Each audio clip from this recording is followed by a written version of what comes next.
Hello, my name is Naomi Kruhlak, and I'm the scientific lead for the Computational Toxicology Consultation Service at the U.S. Food and Drug Administration's Center for Drug Evaluation and Research.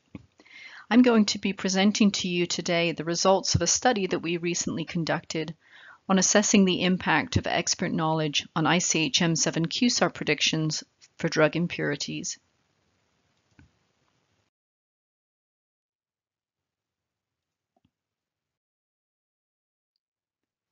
This is an outline of my presentation. On the left, you can see a screenshot of the article that we recently published in Regulatory Toxicology and Pharmacology. And this article will be available as open access beginning in mid-October. And then I'd like to begin with a brief recap and introduction to the concept of quantitative structure-activity relationship modeling, and then move into how QSAR modeling is used under ICH M7 for impurity qualification, with particular focus on the application of expert knowledge. I'll then move into the study itself, where we will look through the impurity data set that was compiled in order for us to do our analysis based on structures that had been reviewed over a 2-year period by FDA CDER. We will examine the predictions for each of these chemical structures to see how often they change through the application of expert knowledge. And we'll look at whether those changed predictions are associated with a particular type of prediction, a particular reason for a prediction change, the confidence metrics from the individual models, or with a particular structural alert class. I will then go through the results of an external validation study that was also conducted for a subset of the chemicals in the impurity data set, for which Ames data became available at a later date to allow us to see whether we were able to improve the predictive performance using expert review compared to just the raw model outputs. And I'll finish up with some case studies that outline how we can apply what we've learned regarding the trends across the data set to some specific structures. And then I'll finish up with some conclusions. So let's begin with an introduction to the basics of QSAR. What is QSAR? Well, QSAR stands for Quantitative Structure-Activity Relationship, and it's a type of modeling that identifies associations between attributes of chemical structure and biological activity. And in the context of this presentation, that activity is mutagenicity. It works under the general assumption that similar molecules exhibit similar chemical and biological properties, and therefore that toxicity can be explained by chemical structure. The modeling process itself learns from the results of actual laboratory testing. And so we use a computer to look for pieces of chemical structures that are statistically associated with a positive response in the Ames assay. These structural pieces are then set aside and labeled as structural alerts. But the modeling process can go a step further to identify other structural attributes that have the tendency to mitigate activity. So if we have a structural alert that's present in a molecule, but the molecule is empirically negative, what is it about that molecule? What are the other features that are present that are causing that structural alert to be negated? And the computer modeling algorithm has the ability to look for those trends and identify mitigators as well as structural alerts. Once we've identified all of these alerts and mitigators, we can save that information as our model and then use it to make a prediction of a new chemical's toxicity based solely on its structure. And this, of course, is very helpful in cases where we have a data gap. We have empirical data that is lacking for our impurity, and we need to make a prediction. And just to clarify this point for future slides, the term QSAR refers to a quantitative relationship that's typically seen in statistical-based models, whereas SAR refers to a qualitative relationship, which is most often seen in expert rule-based models. But collectively, we refer to them as QSAR with the Q in parentheses. So how do we go about building a QSAR model? There's really three things that we need in order to build our model. The first is a set of chemical structures that are represented in a format that is readable and interpretable by a computer, and that's through the use of molecular descriptors. And those descriptors essentially create a fingerprint for each of the chemical structures that captures information about the substructures that are present. For each of the chemical structures in our training set, we also need to have some kind of numerical score that indicates the activity of that chemical in the endpoint or the assay that we're trying to model. So in this case, we're talking about bacterial mutation, which is tested with the Ames assay. So chemicals that have been tested and shown to be negative will get a 0, and chemicals that have been shown to be positive will get a 1. And then the last thing we need is an algorithm to extract the patterns and trends between the substructures in the chemical structures and the activity scores. And this is our computer algorithm that basically breaks down all of that information to look for those structural alerts and mitigating features, and then it can store that information as a QSAR model. So now we come along with our impurity structure that we would like to generate a prediction for. The first thing the model identifies is that this molecule contains a structural alert in the form of a primary aromatic amine, but it also recognizes that there are substituents on either side of that amine in the ortho position that are going to be mitigating features. So collectively, the model will generate a prediction, in this case is negative, because it believes that the mitigating features are going to overrule the effect of the structural alert. For the QSAR methodologies, there really are two generalized categories that most models fall into. The first is statistical-based models, and the second is expert rule-based models. Statistical-based models are those that are generated through machine learning using a classic training set. And some of the examples of the algorithms that are commonly used are shown here, including partial least squares regression analysis, support vector machines, discriminant analysis, or Bayesian. These types of models are generally very rapid to build, but they can vary quite widely in their interpretability, both with respect to the way that the model is making the prediction, but also because of the way that the model is interpreting chemical structure.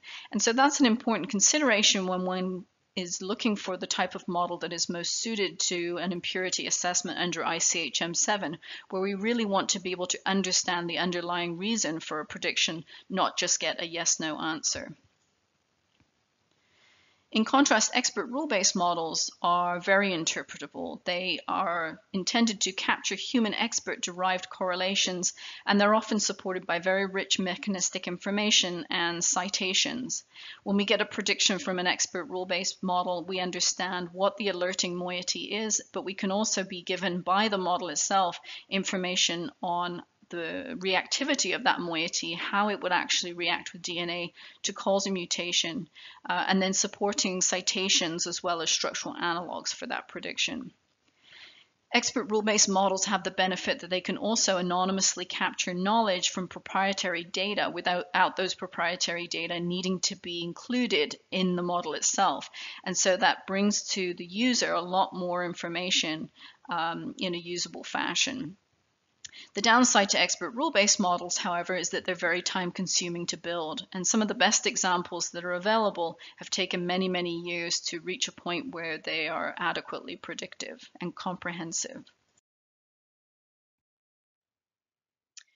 Applicability domain is an important consideration when we are looking at QSAR predictions. The applicability domain of a model is the region of chemical space within which that model can make predictions with a given reliability. And for each of the software that we work with, there is a definition of what is considered an applicability domain within which we can accept predictions, and outside of that domain, we would consider those predictions to not be reliable enough to be able to use for regulatory purposes. The chemical space is defined in each different software using the structural attributes and properties of the training set molecules. But the different software do use different methodologies for considering those structural attributes and properties. For example, some models may consider physical chemical descriptors, and if we look to this figure that I have on the left-hand side, we can see that the test chemical has physical chemical parameters that are outside of the range of the molecules that were used to train the model. So this is a case where that test chemical may not be adequately covered.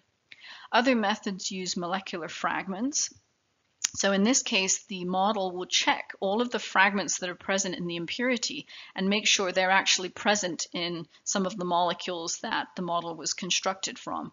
And if any of those fragments are deemed to be unknown, then the model will flag that and will indicate that the molecule, the impurity, is outside of the applicability domain and no prediction can be made. And then lastly, another method that's often used for assessing applicability domain of models is global similarity. And this is where the model will check the overall similarity of the impurity being assessed to the training set structures to confirm that there are at least some structures that are within a similarity threshold. So they're sufficiently similar to support a prediction.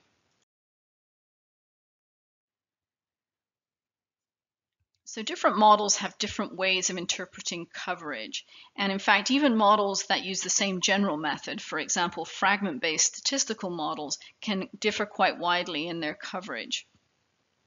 That's typically because the models are using different ways to interpret chemical structure. So their fragmentation may be different, but also their training set structures are likely to be different. So there's just different knowledge that's being used to build the model. So what this means is we can use that to our advantage to obtain a valid prediction. If we have to run one expert rule-based and one statistical-based model, but then when we run that statistical-based model, the model considers our impurity out of domain, we would then need to find some way to fill that gap. And so our internal practice is to use another model, and we actually run that set of 3 models together to ensure that at least one of those statistical models is likely to generate a valid prediction. So it minimizes rerun time. I think an important message here, though, is that if you run multiple models and they all give out of domains, then that really means that you may not have enough information to be able to give a QSAR prediction. It may be that some other type of approach to handling that impurity is going to be more appropriate than QSAR. There are some structural limitations of the methodology. This type of methodology, the QSAR methodology, is really intended to predict organic molecules that are on the smaller end of the molecular weight scale. They're generally not intended to predict molecules that are over about 1,000 Daltons, where 3-dimensional parameters such as folding and other physical chemical parameters may come into effect. Those effects are not going to be captured by the model, so the model is not going to be able to adequately consider those when making a prediction. Inorganic molecules such as simple inorganic salts or coordination compounds are not going to be adequately predicted. And in the case of anything that has metal centers, particularly transition metals where you can have multiple oxidation states with different chemical properties, we're just not going to have the body of information in our training set to really adequately predict those types of classes. And then, of course, organic compounds that are mixtures, we're not able to make a prediction of the mutagenic potential of a mixture. We can predict the individual components, but we don't necessarily know what the outcome will be if the mixture is tested. And of course, anything that's not covered, anything that has a unique feature that is not represented in our training set is not going to be adequately predicted by the model. And then the last point I'd like to make is that the methodology really does not differentiate between stereochemical or geometric isomeric pairs. And that's important because what it means is if you run a prediction on a pair of isomers, you're going to get the same answer. And furthermore, if you run a prediction on an isomer where the opposite isomer is actually in the training set, the model will think it's an exact match or a duplicate and will just report back the information for the opposite isomer, which is not quite the same as a prediction.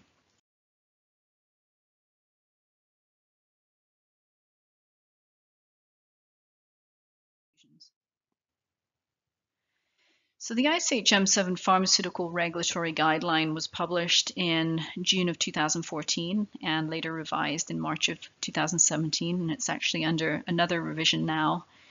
And the title of the guideline is The Assessment and Control of DNA Reactive or Mutagenic Impurities in Pharmaceuticals to Limit Potential Carcinogenic Risk. And it describes how we can conduct a hazard assessment on a pharmaceutical impurity to classify it as mutagenic or non-mutagenic based on either experimental Ames data or a QSAR prediction. And if we want to use a QSAR prediction, so if we don't have experimental Ames data to use for that classification, the guideline explains how that should be done. It states that the models that are being used should be predictive of the outcome of the Ames assay, and that two complementary modeling methodologies should be used, one of which is statistical based, which is a model that is constructed through machine learning algorithmically, and the other should be expert rule-based, which is a model that's constructed based on human expert knowledge of mechanisms of reactivity. The model should be consistent with OECD's validation principles, and if no structural alerts or no positive predictions are generated for the impurity, then no further gene tox testing is recommended. So an important provision in the guideline is the application of expert knowledge. And so the guideline states that the model output can be reviewed with the use of additional expert knowledge to provide additional supportive evidence on the relevance of any positive, negative, conflicting, or inconclusive prediction, and provide a rationale to support the final conclusion. So what this means is that we can bring to bear additional information to either confirm the predictions that the models are giving us, or we can actually overturn them in cases where we feel that the model is basing its decisions on perhaps not the most relevant information. So on the right-hand side are some examples of the types of expert knowledge that can be applied. And so if we look at the impurity structure that I have on this slide, we can, for example, identify and interpret the alerting portion of the molecule. So we can see that the model identified the aromatic amine as being a structural alert, but it also identified mitigating features in the form of substituents in the ortho position on either side of that amine. And we can think about that from the standpoint of mechanism of reactivity to confirm that it actually makes sense chemically and biologically. And in this case, we would agree that yes, that does make sense, because we know that the structural alert is going to be reactive through formation of a nitrenium ion, which then can form an adduct with DNA. And if we have bulky substituents on either side, it's likely to prevent that adduct from even forming. We also have the ability to evaluate the training set structures that were used to derive both the structural alert as well as the mitigating features to make sure they are actually relevant and similar to our impurity of interest that we're generating a prediction for. And this is information we can often extract from the model output itself. And we can also bring in additional information in cases where perhaps the model does not have the most similar analogs in its training set, and use that to support or overturn our prediction. And that can be done through searching of supplemental databases, perhaps in-house Ames results that may be on hand for highly similar molecules. So there are 5 impurity classes to which an impurity can be assigned under ICH M7. Classes 1 through 3 are where we would place an impurity that is going to be controlled as mutagenic, and classes 4 and 5 are where we would place an impurity to be controlled as non-mutagenic. Classes 1 and 2 are reserved for compounds that have experimental data. In the case of class 1, these are compounds that are known mutagenic carcinogens, and in class 2, that are known mutagens with unknown carcinogenic potential. Classes 3 and 4 can be used to assign an impurity based on a QSAR prediction. Class 3 is where we would place an impurity that has been predicted to be positive based on the presence of a structural alert. And class 4 is where we would place an impurity that was predicted positive or equivocal based on a structural alert, but that structural alert is then shared with another empirically negative compound, typically the API itself. And that alert is in the same environment in the impurity as it is in that second compound, and so it can be dismissed. And then lastly, class 5 is reserved for compounds that are either experimentally tested and shown to be negative based on the outcome of an Ames assay, or which are predicted to be negative based on the lack of structural alerts through a QSAR analysis.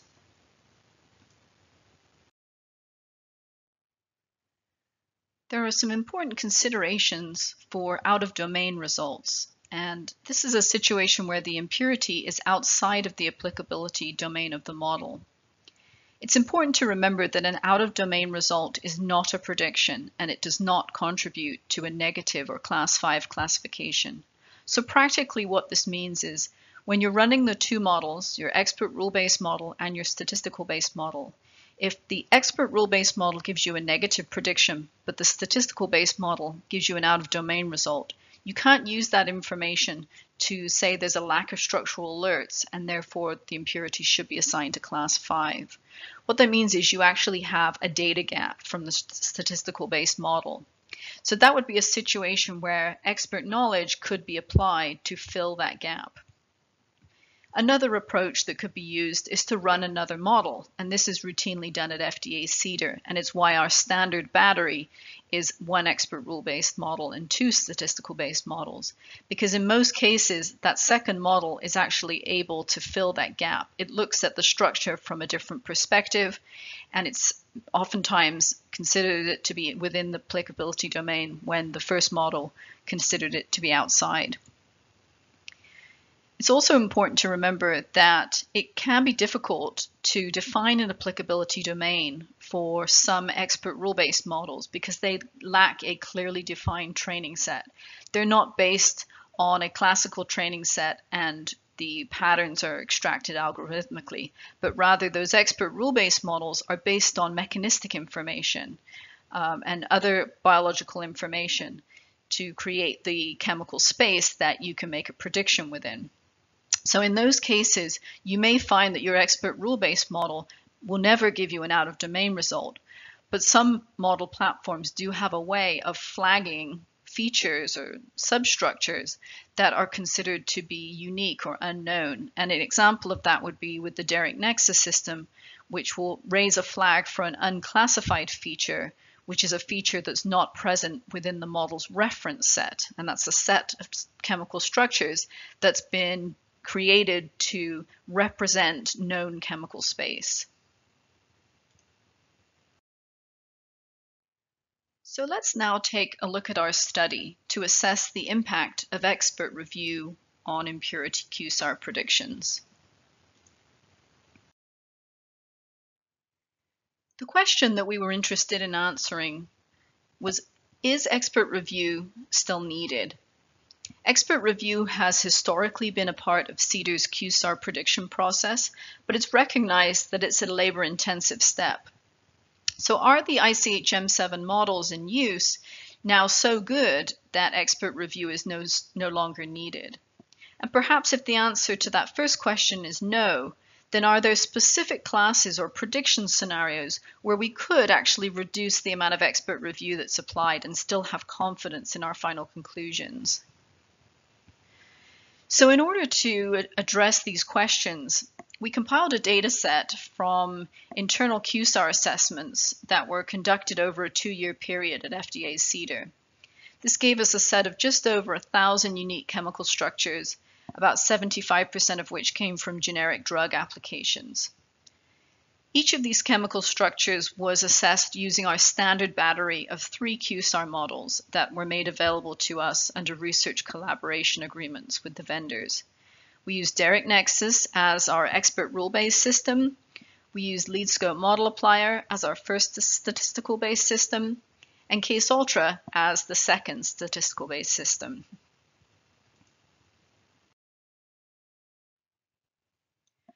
We then needed to compare the default predictions, so the raw predictions from the models, to the predictions that we arrived at based on the application of expert knowledge. So for this slide and also the later slides that I'll be presenting today, default predictions are defined as those that are generated without expert knowledge. So this is based on an algorithmic roll-up of the conclusions from the 3 models. In contrast, expert predictions are those that are generated with the use of expert knowledge.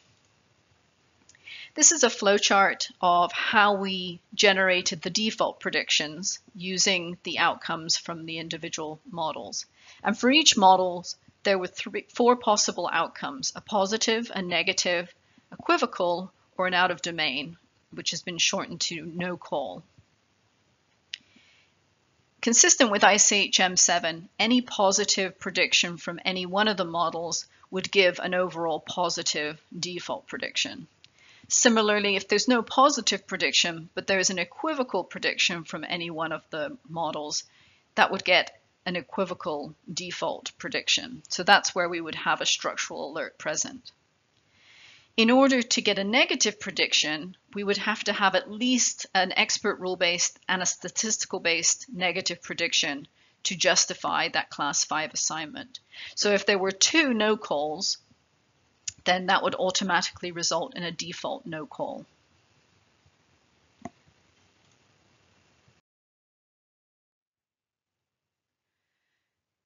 We then applied expert review to each of these impurities and compared the outcome of our final expert review to what we originally had as our default prediction.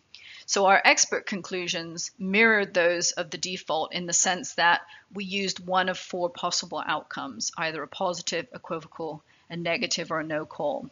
And just to put that in context with the classifications that are presented in M7, a positive or an equivocal expert call would have led to a class 3 assignment, so that impurity would be treated as mutagenic because of the presence of a structural alert. A negative final expert conclusion would be either class 4 or class 5, and a no call based on the expert review would lead to a lack of prediction. At that point, you'd need some other method to assess the mutagenic potential of the impurity.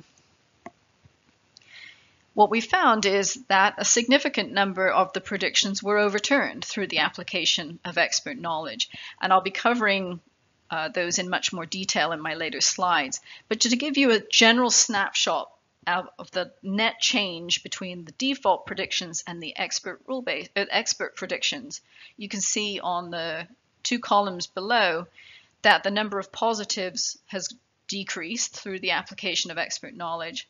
The number of equivocals has significantly decreased, but the number of negatives has increased.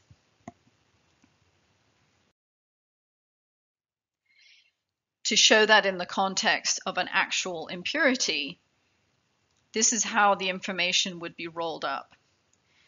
We would see that in this case, we have the 2 statistical-based systems giving a positive and an equivocal prediction based on the presence of the aromatic amine structural alert. But then we have a negative prediction from our expert rule-based system. Now we know the mechanism of reactivity for the aromatic amine is through formation of the hydroxylamine, which is further activated to form a nitreniamine, which can form an adduct with DNA. However, in this case, the mitigating features that are present, and actually that result in a negative prediction from the expert rule-based system, are the deactivating effect of the parachloro substituent, as well as the steric bulk from the bulky amine in the ortho position. Further review of structural analogs with similar substituents found that they were negative, and therefore actually in this case we could conclude we had enough evidence to downgrade that prediction to negative. So you can see this is an example where the default prediction would have automatically been positive without the application of expert knowledge based on the 2 statistical-based models. However, after we've applied expert knowledge, we've come up with a different prediction. So this is what we would define as an overturned prediction. So collectively across the entire data set, we found that we had 261 overturns out of just over 1,000 impurities. So that's a fairly high rate, higher than we were expecting. Most notably, the changes are in the direction of a decrease in the number of positive predictions and an increase in the number of negative predictions. So if we think about that as upgrades and downgrades, about 80% of those changes are downgrades. Similarly, we were able to resolve 91% of the default equivocal predictions, and actually the majority of those were downgraded to negative. Additionally, in the case of the no calls, for which admittedly it's only a small number, we were able to resolve 75% of the default no calls through the application of expert knowledge. And then also an interesting observation was in the case of negative predictions, we found that we rarely upgraded an impurity that was predicted to be negative by 2 or 3 of the models in our battery. So that gives us some confidence that those negative predictions are actually very reliable. And that's consistent with the fact that the models themselves are designed to be overly sensitive so we don't miss anything. But additionally, we're using 3 models together, and if any one of them gives a positive, that gives us a positive default prediction. So that's artificially increasing the likelihood of getting a positive prediction.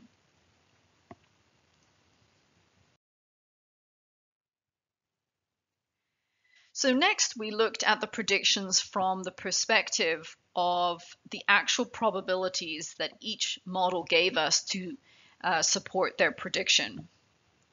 So this type of analysis was done for all 3 platforms, but I'm going to show you the data here for Case Ultra. This is the statistical-based model that gives a probability of the chemical being positive on a scale of 0 to 100%. And we were able to bin the predictions for the entire data set in increments of 10%.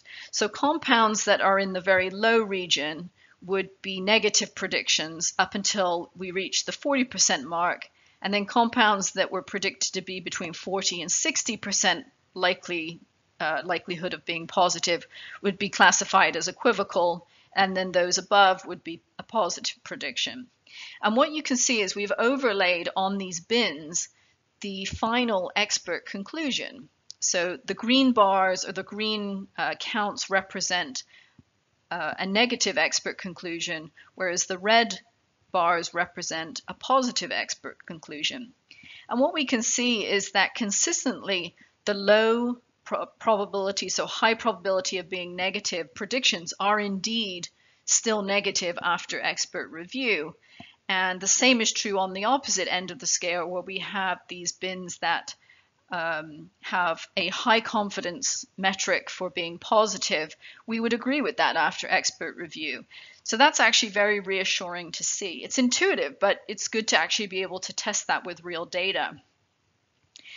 So what we also see is for the equivocal range in the middle, that there's slightly more of a chance that chemicals that are predicted within this probability range are going to be downgraded than upgraded. But in general, they're fairly evenly split. So that means that we can actually use those probabilities that we get from the models to guide our expert review.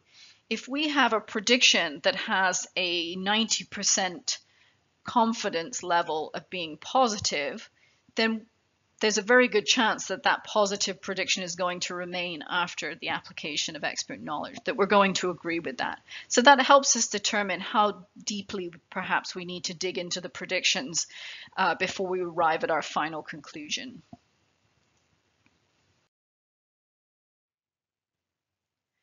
Next, we looked at the reasons that predictions were overturned. The most prevalent reason was that the alert in the impurity was in a different chemical environment than the alert in the supporting training set structures. And so this may be a situation where your impurity has perhaps a much higher molecular weight than the compounds that were used to derive that alert in the training set. And so based on a review of those training set structures, you may find that you don't consider them to be adequately similar to the impurity to be able to reliably use that alert in your impurity, in which case you can make an argument to downgrade the presence of that alert. The second most common reason was that the supporting training set structures that are behind that alert actually contain other alerting features. And this is where the algorithm has become confounded by multiple functional groups that could be the reason for that chemical being a mutagen. And so sometimes it requires an expert user, a human, to go in and look at those structures to really tease apart the weights of those individual components. The third most common reason was just that the training set structures are not sufficiently similar to the impurity, but that there are other structures that were found in supplemental databases that were closer in their similarity and actually had a different conclusion. So a common scenario is where the model is predicting the compound to be positive, but when you look either in the training set or in supplemental data sets, the most similar structures, and this might be just 2 or 3 structures, that globally similar structures actually are negative, in which case that information could be used to overturn that prediction.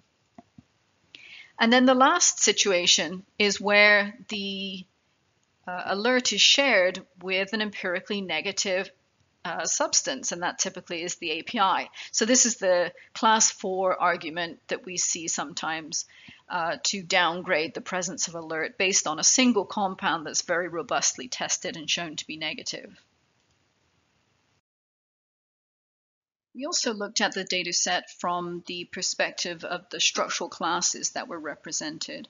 This slide is a compilation of classes that have been reported as being associated with mutagenicity in 4 leading publications. And we've grouped them here by whether they're aromatic, aliphatic, or contain a halogen. There were 3 classes that were not represented within our data set. But beyond that, there were some classes that were quite prevalent: aromatic amides and aromatic amines, microreactive acceptors, and primary and non-primary alkyl halides. Additionally, there were about 20% of the compounds within our data set that were not within any of these classes. So we wanted to use the structural class information to determine whether there were some classes for which we were more likely to overturn predictions, again to help us be guided in the amount of expert knowledge that we should be applying. So this is a plot of classes for which there were 20 or more impurities, and for each class you can see there are 2 bars, a default prediction bar and also an expert prediction bar, where the color coding indicates the number of examples that were either positive, negative, equivocal, or no calls. The percentage in the parentheses also gives you the metric for how often the prediction was overturned. So what we see from this plot is, of our data set of 1,000 compounds, we had about 522 compounds that were present in a single structural class. And the classes of aromatic amines, aldehydes, and microreactive acceptors were overturned most frequently.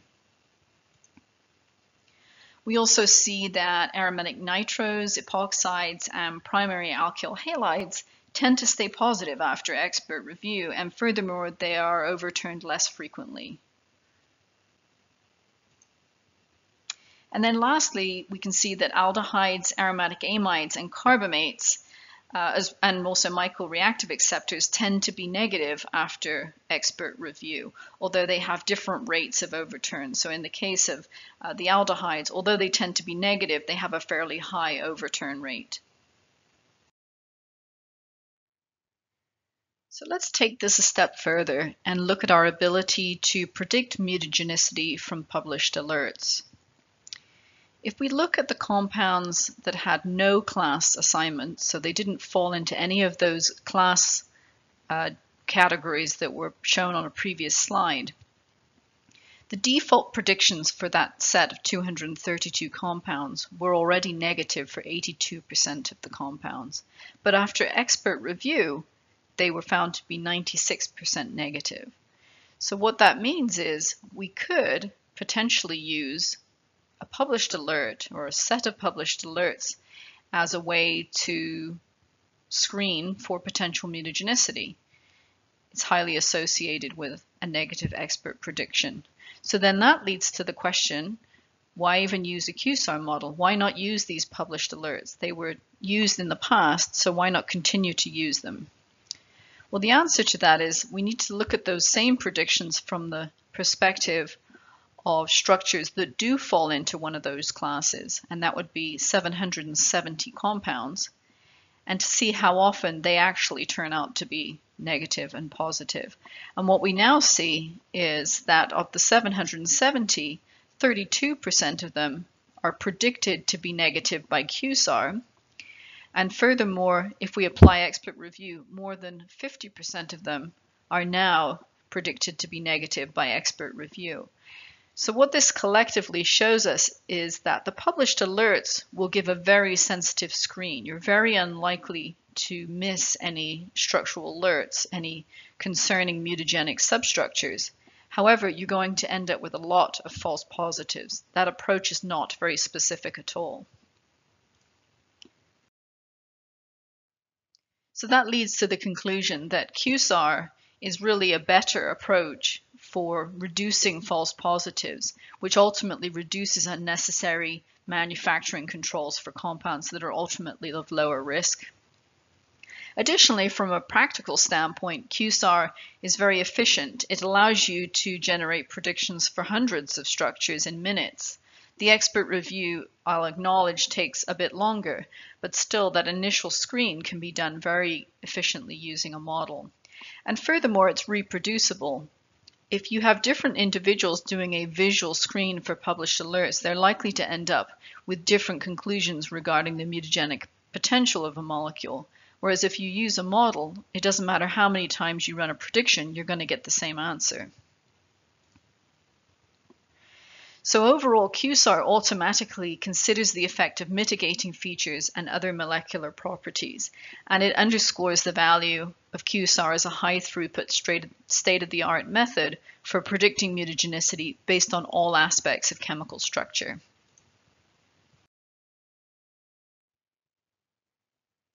We had the opportunity to perform an external validation exercise for a small subset of the entire data set, for which experimental Ames data became available after we had conducted our QSAR evaluation. So what you see here on the left is the contingency table comparing the default prediction to the experimental result. And then after the application of expert knowledge, we see on the right-hand side the contingency table for comparing the expert prediction to the experimental result. So the counts that are on the diagonal highlighted in green are the correct predictions. And what we see is that we actually, even without expert knowledge, had very high sensitivity and negative predictivity, but that we could further resolve some of these false positive predictions by applying expert knowledge and increase the number of correct negatives by that process.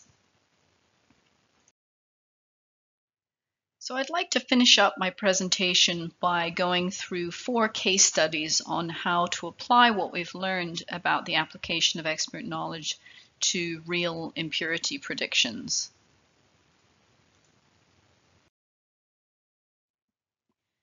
The first case study is for an impurity that's highly similar to its corresponding API. This impurity contains 2 alkyl halide groups, a primary and a non-primary. The primary alkyl halide group, denoted by R1X1, is shared with the empirically negative API. Derek Nexus, the expert rule-based system, gave a positive prediction for the impurity based only on the non-primary alkyl halide, X2, because the primary alkyl halide was considered to be mitigated due to a nearby structural feature. Case Ultra also gave a positive prediction, although with only a marginal probability, and that was based on contributions from both alkyl halide groups. In contrast, Leedscope model applier gave a negative prediction, a very low positive probability. So this is a high confidence negative prediction. And the difference with the Leedscope prediction is that it considered the steroidal backbone to be a mitigating feature that would outweigh the positive contributions from the 2 alerts. So when we look at this from the standpoint of expert review, we find that the R1X1 group can very easily be dismissed through a class 4 argument because it's shared with the empirically negative API. However, the X2 group requires a little bit more thought and investigation. We looked into the training set analogs that support the identification of this alert and found that they actually contained that alert in a very different chemical environment than it is present in the impurity. Specifically that none of these training set structures contained a steroidal backbone. And since the steroidal backbone is known to be mitigating in a number of different alert classes, we found that we actually had enough evidence to support overturning the presence of that structural alert, leading to a class 5 assignment. For the second case study, I'd like to walk through how we can apply expert knowledge to overturn an out-of-domain conclusion. And this is an unusual situation where both of the statistical models give a no call. And also, Derek Nexus, the expert rules-based system, although it doesn't ever give a no call, it gave a negative prediction, so a lack of structural alerts, but then also an unclassified feature warning, which indicates that there are features in that impurity that are not represented in the reference set behind the knowledge base. The structure itself is a high molecular weight phosphazine, and the part of the molecule that has been highlighted as being unknown or unclassified is shown in the purple and also in the blue, in the phosphorus and the nitrogen environment. So at this point, because the models don't have enough information to make a prediction, we have to go elsewhere. So a literature review identified a report of 14 cyclic phosphazines that had been tested in TA98 and TA100 up to 5,000 micrograms per plate with and without S9, and they were concluded to be non-mutagenic with the exception of about 3 of them that showed cytotoxicity. Additionally, triphenylphosphine and triphenylphosphine oxide, which have similar phosphorus environments to the phosphorus in our impurity, are reported to be negative for bacterial mutagenicity. So collectively, this information can be used to fill the data gap associated with that phosphazine substructure and support an overall negative or class 5 assignment.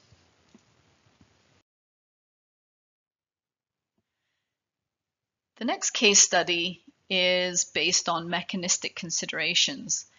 This is a sulfonic acid halide, and it was identified as alerting by Derek Nexus, but only at the equivocal confidence level rather than a plausible, which would give a high confidence positive prediction. A lead scope model applier also gave a fairly high confidence positive prediction at about 0.7. But Case Ultra gave a relatively high confidence negative prediction, down at 23%. What we see for this particular class is they do actually have a tendency to lead to false positive results in the Ames test due to reactivity with DMSO. So by considering the possible mechanism that this is occurring through, we can dig a little bit deeper and see if there's some evidence to actually support downgrading the prediction. A review of over 50 acid halides was published in 2015 by Amberg et al., and it identified only 3 examples of structures that were considered to be unambiguous in vitro mutagens. Within that paper, there were some very specific examples that were shown to be negative in non-DMSO solvents that were quite similar to our impurity, or at least had the alert in the same chemical environment. An example of such would be 1,3-benzodioxole-5-sulfonyl chloride. So based on all of this information, we again were able to take the mechanism of reactivity into consideration that would lead to a potential false positive result and actually downgrade the prediction for this structure to a negative or class 5. Of course, from a practical standpoint, sulfonic acid halides are effectively purged with water, so it's unlikely to be present as an impurity in the finished drug product. Now, the last example that I have is one that's really kind of a no-brainer positive, for which it's unlikely that we're going to change the prediction based on the application of expert knowledge. This is a case where we have high confidence positive predictions due to the aromatic nitro group, up at 0.86 for lead scope multiplier, 76% for case ultra, and a plausible prediction from Derek. All the models are in agreement, both with their predictions as well as the reason for their predictions. We know that there are very few mitigating patterns for this class, and so there we also know that expert review is unlikely to lead to a negative conclusion. So in this case, if we see this combination of predictions, we're not going to spend a lot of time exploring them. We're likely to just go with that positive conclusion and assign the impurity to class 3.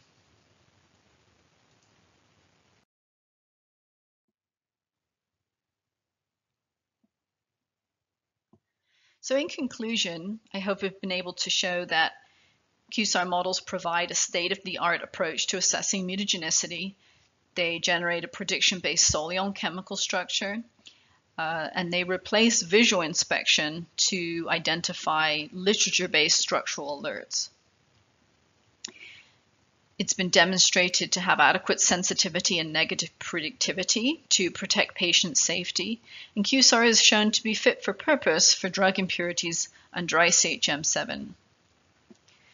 Also, there's a regulatory provision for the application of expert knowledge under the ICH M7 guideline. It's not required that expert knowledge be provided, but it can be helpful.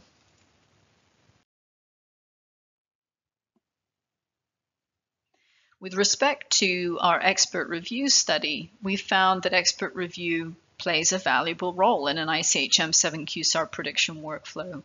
26% of the default predictions were overturned through the application of expert knowledge, and the majority were of the default predictions, so 91% of them, and also the no calls, 75% of them, were resolved to a clear negative or a positive prediction through the application of expert knowledge. Additionally, false positive predictions were reduced by 17% based on our small validation study. We find that high confidence predictions from any model are less likely to be overturned. This is an intuitive observation, but it's good to know that those metrics that are reported by the models are actually meaningful numbers. Less time can be spent reviewing certain classes that are less frequently overturned. So those would be things like primary alkyl halides, aromatic nitros, or aromatic amides. Additionally, default negatives are rarely upgraded. So this is less than 5% of the time would we apply expert knowledge and end up with a positive conclusion for something that is being consistently predicted negative by our models. So in a case where we have all negative predictions, we can justify spending less time reviewing those predictions.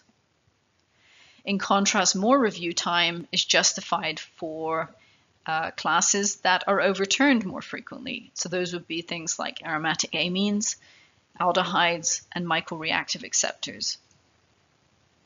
So the outcome of this study was that we were able to modify our review workflow to triage predictions based on model consensus, confidence metrics, and also chemical class to improve our overall efficiency.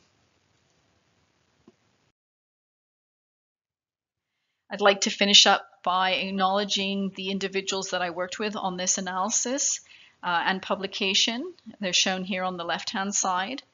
And also project support from other individuals at FDA CDER, and then externally support from the software vendors LASA Limited, LeadScope Incorporated, and Multicase Incorporated. Thank you for your attention.